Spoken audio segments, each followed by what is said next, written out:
Facing हमें clear हो गया। अभी हमने कोई प्रैक्टिकल नहीं किया है, सब लोग ध्यान से सुनेंगे। हमने कोई प्रैक्टिकल नहीं, और प्रैक्टिकल में आने के लिए हमारे को कम से कम 6-7 क्लासेस लगेंगे। अभी हम क्या कर रहे हैं, अभी हमने डेटा इकट्ठा कर रहे हैं सारा। एस्ट्रोलॉजी में क्या होता है, हमने एक इवेंट किया तो इवेंट का कैलकुलेशन शुरू कर दिया। सपोज हमने मैरिज पढ़ा, शादी कब होगी, लेकिन चाइल्ड बर्थ कब पढ़ेंगे, जब चाइल्ड बर्थ का इवेंट आएगा, है ना, तभी क्लियर होएगा। अभी हम क्या पढ़ रहे हैं, गेट कौन से अच्छे होते हैं, बेडरूम कौन सा अच्छा होता है, किचन कौन सा अच्छा होता है, मंदिर कहाँ होना चाहिए, है ना, हमें कहाँ बैठना है, स्टडी रूम कहाँ होना चाहिए, बार कहाँ बनानी है, सीढ़ियां कहाँ बनानी है, सब कुछ। जब आपको ये सारा वोकैबुलरी समझ में आ जाएगा ना, और जब आप अपना नक्शा बनाओगे तो आपको अपने आप मार्किंग आ जाएगी कि यस, ये यहां होना चाहिए था, अब नहीं है तो रेमेडी कर। क्योंकि आज जो मैं आपको क्लास करा रहा हूं एंट्री की, आज बेचैनी शुरू हो जाएगी। बेचैनी क्यों हो जाएगी, अब आपको फटाफट लगेगा मेरा एंट्री कौन सा है, तो आप गलत ट्रैक पे चले जाओगे। थोड़ा वेट करो, है ना, अभी नहीं ढूंढना आपको। जिस दिन आपका नक्शा बन जाएगा और मैं आपको यहाँ ग्रेडिंग कराऊंगा, उस दिन ढूंढो ना 50 नक्शों में। अभी आपको ये ढूंढना है कि इस गेट का इफेक्ट क्या होता है, इस गेट की प्रॉब्लम क्या है, इस गेट से क्या क्या चीजें जीवन में हो सकती हैं, उसको आपको ऑब्जर्व करना है।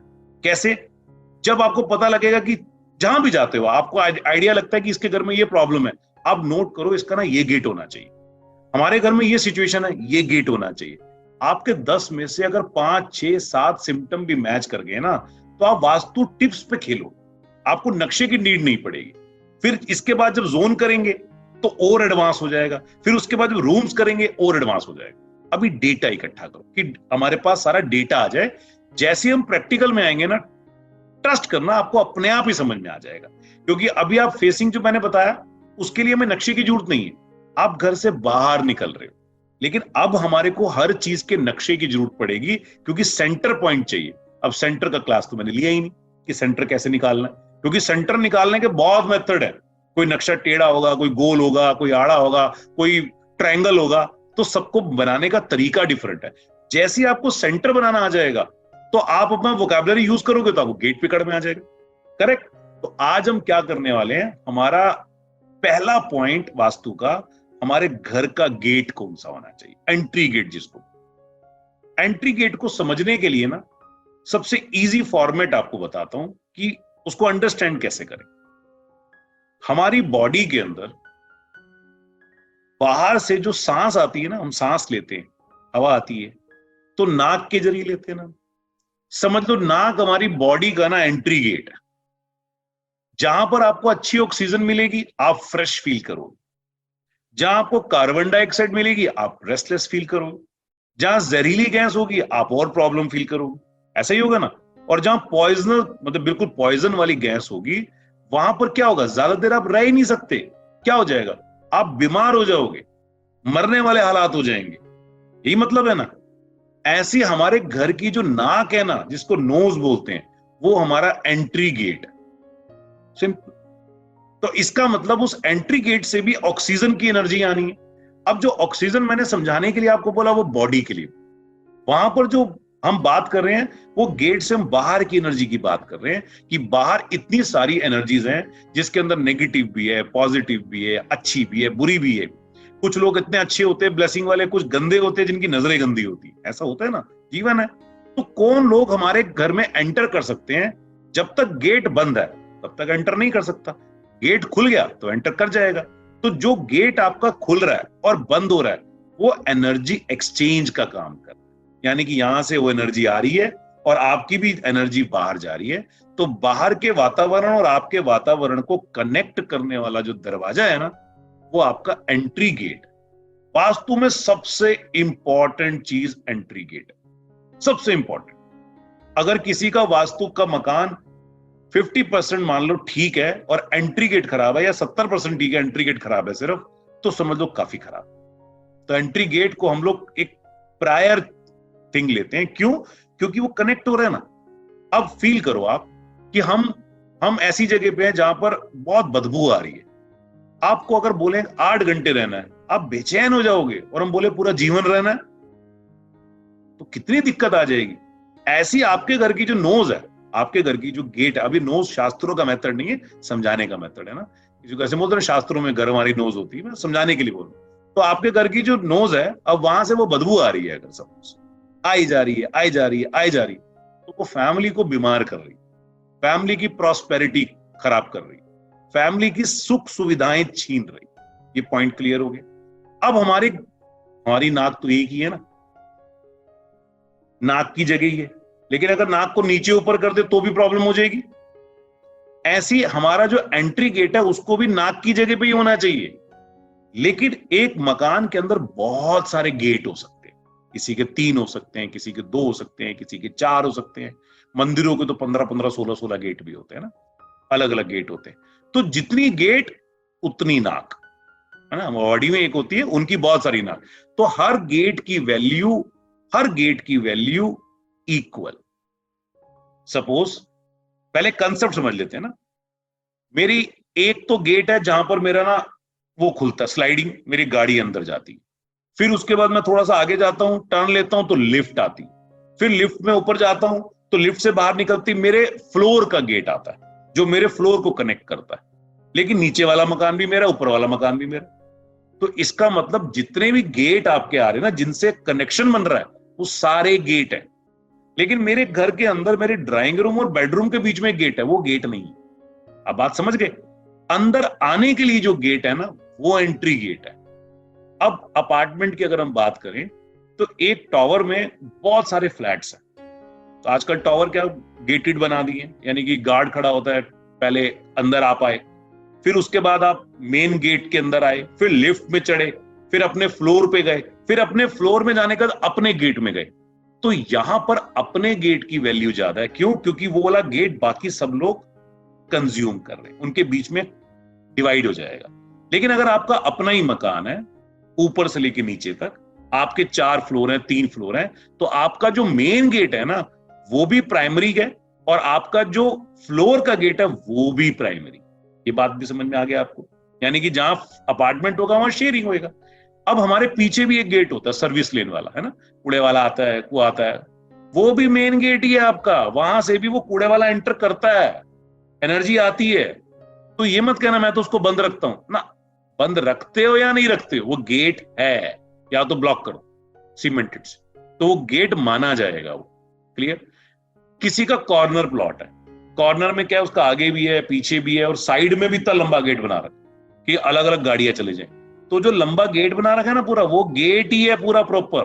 माने उसको भी कंसीडर करना है, आगे वाले को भी कंसीडर करना है, पीछे वालों। तो ये क्वेश्चन अब आपका नहीं आना चाहिए कि कौन से गेट को कंसीडर करें। जो गेट आपका बाहर के अंदर के वातावरण को या उनकी एनर्जीज को कनेक्ट करता है, that is your entry gate. Clear? अब शास्त्रों के हिसाब से जो हमारा वास्तु का शास्त्र है, जिसको हम ऋषि, मेनली हम विश्वकर्मा प्रकाश के फंडामेंटल को ज्यादा फॉलो करते हैं, उनके अकॉर्डिंगली हमारे घर में जो वास्तु पुरुष वास करते हैं, उनमें 45 टाइप की एनर्जीज होती है, जिनको हम 45 देवताज बोलते हैं। उनमें से जो 32 देवता होते हैं वो हमारे आउटर में आते हैं। माने आपका कोई भी प्लॉट हो, आपका टेढ़ा प्लॉट है, आपका रेक्टेंगल है, आपका स्क्वायर है, जैसा मर्जी हो, तो जो भी आपका बाउंड्री बनेगा ना, भाई बाउंड्री तो बनेगा ना किसी ना किसी तरीके से, वहां 32 देवता आएंगे ही आएंगे, आएंगे ही आएंगे। ये जरूर हो सकता है किसी का आकार छोटा है, किसी का आकार बड़ा है, वो हो सकता है जोन बाई जोन, अभी जोन में हम नहीं जा रहे। माने 32 देवता आएंगे ही आएंगे। तो अब अगर किसी का वेस्ट फेसिंग है, किसी का ईस्ट फेसिंग है, किसी का नॉर्थ फेसिंग है, ये मकान का फेसिंग है। लेकिन जो एंट्री गेट हो गया, उस एंट्री गेट के ऊपर कौन सा देवता वास कर रहा है, ये बहुत इंपॉर्टेंट। एग्जाम्पल, यम महाराज जी का क्या काम है? यम महाराज जी आते हैं तो बंदे को ले जाते हैं, है ना। यम का काम है बंदे को ले जाना, और उनकी ड्यूटी ऐसी है जो सृष्टि ने बनाई है ना, कि वो किसी को छोड़ेंगे नहीं, और उस प्रक्रिया को पूरा करने में त्रिदेव और बाकी सभी लोग उनकी मदद भी करेंगे। और आपको ये जानकर हैरानी होगी कि सबसे पहला देवता जिसने मृत्यु प्राप्त की थी वो यम थे। बाकी किसी देवता की मृत्यु नहीं हुई, अमृत पान कर रखा था। तो जब यम ने मृत्यु लोक देखा, तभी ब्रह्मा जी ने उनको वरदान दे दिया कि तुम देख के आए हो तो मृत्यु लोक तुम संभालो। अब मान लो यम एक देवता है जिसका काम मृत्यु देना है, मृत्यु लोक में ले जाना है, तो उसकी एनर्जी अच्छी थोड़े ना है, जीने के लिए उसकी एनर्जी अच्छी नहीं है ना। अब आपका इतना सुंदर मकान बना हुआ है, एलिवेशन इतना सुंदर बना हुआ है, अंदर सुख सुविधाएं हैं, स्विमिंग पूल है, सब कुछ है, लेकिन आपका मेन गेट यम के स्थान के ऊपर।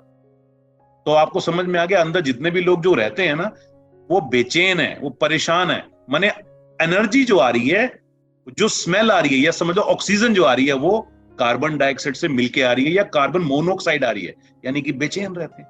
बेचैन का मतलब सुख सुविधाएं नहीं है, प्रॉब्लम है, हेल्थ खराब है, डेथ के सीन ज्यादा होते हैं घर के अंदर, एज से पहले बंदे चले जाते हैं, ये भी एक एट्रीब्यूट है। किसी की फैमिली में होता है ना कि फीमेल्स नहीं पनप पाती, किसी की फैमिली में होता है मेल नहीं पनप पाते, ऐसे होते हैं। इसको अगर हम कोरिलेट करें कुंडली से, तो पितृ दोष, पितृ ऋण का भी कारण बनता है। इसलिए एस्ट्रो वास्तु जो है ना, वो बड़ा कमाल करता है, क्योंकि वास्तु में भी मिल जाता है हमें और एस्ट्रोलॉजी में मिल जाता है। अभी हम उसकी बात नहीं करेंगे। तो अब जिसका भी यम के स्थान के ऊपर गेट होगा, आप क्या करो, वास्तु वाला क्या करेगा, वो कहेगा काटो ना इसको यार, ये अच्छा नहीं, क्योंकि आपके पास सब कुछ है, धीरे धीरे खत्म कर देगा ये। अब कैसे काटेंगे, उसको बोलेंगे भैया मकान बेचो, या तो गेट चेंज कर दो, यम के स्थान से दूसरा स्थान कर। वो कैसे करेंगे, जब हमारे पास नक्शा होगा, नक्शे के डिवीजन होंगे, कौन सा देवता कहां पे आता है, तभी होगा ना। आज तो होने वाला नहीं, हम कंपास पकड़ के देखें कौन सा हो रहा है तो पता लगेगा। इसलिए मैंने वेट करवाया कि जब नक्शा बनेगा ना, आपको पता लग जाएगा मेरा यम का स्थान ये वाला है, यहां गेट है क्या, तो हटा दो। अब गेट नहीं हटा सकते, ऐसी सिचुएशन है कि अपार्टमेंट का गेट है, हट ही नहीं सकता। अब क्या करें, मकान ही छोड़ दो भाई, छोड़ दो, क्योंकि ये प्रॉब्लम क्रिएट करेगा। वो कहते हैं नहीं छोड़ सकते, यहीं मरेंगे यहीं जिएंगे। ऐसी सिचुएशन भी होती है, नहीं अफोर्ड कर सकते, बड़ी मुश्किल से मकान बना है, तो अब क्या करना पड़ेगा, जुगाड़ थेरेपी, जिसको हम ट्रीटमेंट बोलते हैं। माने अब हम रेमेडी करेंगे ताकि उसके असर कम हो जाए। ये कंसेप्ट क्लियर हो गया, आपको समझ में आ गया कि पहले डायग्नोस करना, डायग्नोस करने के लिए नक्शा चाहिए, जो भी हमारे पास है। अब जो मैंने यम बताया ना, यम सबको मालूम है, सबको पता है कि यम क्या होता है। ऐसे अगर मैं बोलूं सूर्य, तो सूर्य सबको पता है कि सूर्य चमकता है, सूर्य में शक्ति है, सूर्य में है ना प्रकाश है। तो सूर्य का दरवाजा होगा तो बंदा चमकेगा जरूर, लेकिन उसमें डोमिनेंस भी तो है, अहंकार भी तो है, झगड़ालू भी तो है, तो घर के अंदर का एट्रीब्यूट भी तो वैसा हो जाएगा। तो क्या अच्छा है, नहीं है अच्छा। आप समझ गए ना। तो अब आपको जो 32 देवता है ना, उनके बारे में नॉलेज होना चाहिए। अब 32 देवताओं की नॉलेज तो अभी होने वाली नहीं, वो तो बाद में होने वाली, लास्ट क्लास के अंदर। तो जो 32 देवताओं की जो एंट्री होती है, कौन सी एंट्री सुखद है, कौन सी एंट्री खराब है, मैं आपको सारी 32 एंट्रियों के एट्रीब्यूट्स बता रहा हूं। तो अभी आपको सिर्फ समझना है ये एंट्री अच्छी है, ये एंट्री बुरी है, ये एंट्री खराब है। बाद में हमने को पता ही लग जाना कि हमारी ये एंट्री है। जैसी नक्शा दिखाऊंगा, फट से देखते बोलोगे अरे इसकी तो ये एंट्री है। तो अब ये एंट्री, इसका मतलब माइंड में उसके एट्रीब्यूट्स है हमारे पास। तो अभी हमारा पहला काम एट्रीब्यूट्स को लर्न करने का। कंसेप्ट मैं डिलीवर कर पाया आज मैं कहना क्या चाह रहा हूं। तो अभी अपना नहीं देखना आपको, अभी खाली एंट्रियां देखनी। तो 32 एंट्रियां, 32 एंट्रियों को 1 बाय 1 करके चलते हैं, और आपको वास्तु पुरुष मंडल का एक टूर भी करा देते हैं। ये वास्तु पुरुष लेटे हुए हैं, और आपको बहुत सारे देवता लिखे ना, शिखी, दिति, प्रजन्य, आप, ये सब देवताओं के स्थान है, जो टोटल 45 एनर्जीज है। अब इनको देवता भी बोल सकते हैं, एनर्जीज भी बोल सकते हैं। जो हम आउटर की बात कर रहे हैं, अगर हम अपने मकान के आउटर की बात करें, तो देखो एक ये आउटर हो, एक ये आउटर हो गया, एक ये आउटर है, और एक ये आउटर।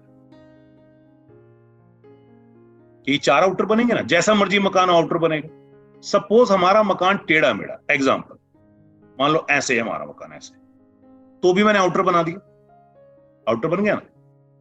इसका मतलब इस आउटर पे यहां पर भी एक देवता है, यहां पर भी एक देवता है, यहां भी एक देवता है, यहां भी एक देवता है। ये कैसे पता लगेगा, ये मैथमेटिकल सॉफ्टवेयर से ऐसे पता लग जाएगा। मैनुअल जब बनाएंगे तो 15-20 मिनट लगेंगे बनाने में, हमारे ग्राफ पेपर के ऊपर जब करेंगे। तो अभी हर गेट के ऊपर जो देवता आ रहे हैं, उनके एट्रीब्यूट के अकॉर्डिंग गेट काम करता है। अगर हम डायरेक्शन की बात करें, तो मैं मालूम है ये हमारा ईस्ट है, सबको पता ही है। तो ईस्ट के अपोजिट में वेस्ट हो गया, यहां पर नॉर्थ हो गया, और यहां पर साउथ हो गया। माने ये ईस्ट की साइड में अगर हम देखें, तो सबसे पहला गेट पड़ता है शिखी का। अगर ईस्ट वाली साइड में देखें तो सबसे पहला गेट पड़ता है शिखी का। फिर पड़ता है प्रजन्य का, फिर जयंत का, फिर महेंद्र का, फिर रवि का, फिर सत्य का। रवि माने सूर्य। अगर हम यहां से चलें साउथ में तो ये यम का गेट हो गया, देखो ये गंधर्व का गेट हो। गंधर्व कौन थे पता है आपको? गंधर्व अपनी वाइफ को नचवाते थे, नृत्य करवाते थे और देवताओं को सोमरस पिलाते थे। तो ऐसे घर में एंट्री का क्या होगा? फीमेल्स बाहर जाके शादी कर सकती है ना, भाग सकती है ना, लव मैरिज हो सकती है। मैं एक समझाने की बात कर रहा हूं। तो देवता का एनर्जी आ गया। अब या तो हमारे को सारे देवता याद कर लेते हैं कि इधर ये देवता, इधर ये देवता, इधर देवता, या हम एक शॉर्टकट बनाते हैं, इसको हम कर देते हैं ईस्ट 1, इसको कर देते हैं ईस्ट 2। ऐसे कर सकते ना? तो E1, E2, E3, फिर E4, E5, E6, E7, E8, फिर यहां से S1, S2, S3, S4, इस तरीके से फिर W1, W1, फिर N1, N2, N3। ये क्लियर हो गया ना? माने 8, 8, 8 और 8, 32 देवता।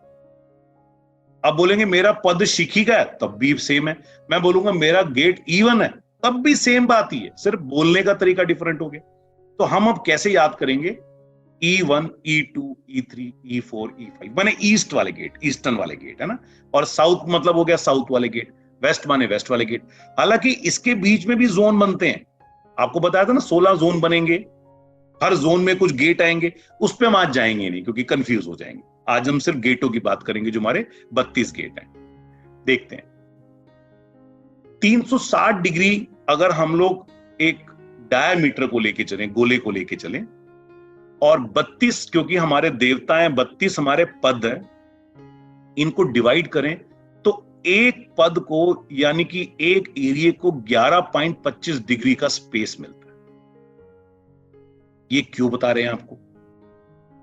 हम मान लो कंपास लेके ना आइडिया लगा रहे हैं, आइडिया आइडिया लगाने में पता लगा 16 डिग्री फर्क आ गया, तो आपका गेट अलग हो जाएगा और आप किसी और गेट के एट्रीब्यूट को मैच कर रहे हो। तो यहां पर बिल्कुल एग्जैक्ट रीडिंग चाहिए होगी कि हमारा जो ये गेट और पद पड़ रहा है ये कितना डिग्री पे आ रहा है। तो अभी हमने डिग्री लेना तो सीखा नहीं है, डिग्री लेंगे फिर बनाएंगे ना। तो इसलिए डिग्री की इंपॉर्टेंस क्या है? जब तक हमारे पास नक्शा नहीं होगा तब तक हमारे को कैलकुलेशन समझ में नहीं है।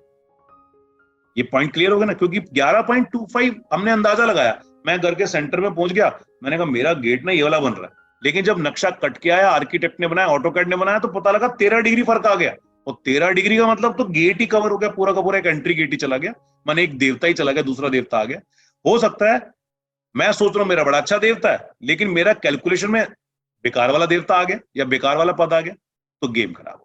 तो इसका मतलब प्रैक्टिकल तो बिना नक्शे के नहीं हो सकता। ये बात आपको क्लियर होगी क्योंकि टेक्निकल लोचा है, क्योंकि उसका हमें डिस्ट्रीब्यूशन करना पड़ेगा। अब गेट बाय गेट हम क्या करते हैं, इसके गुण धर्म समझते हैं। कैसे? हम यहां से चलेंगे, ये E1 है, ये E2 है, ये E3 है। इस तरीके से मैं एक एक E1 E2 के बारे में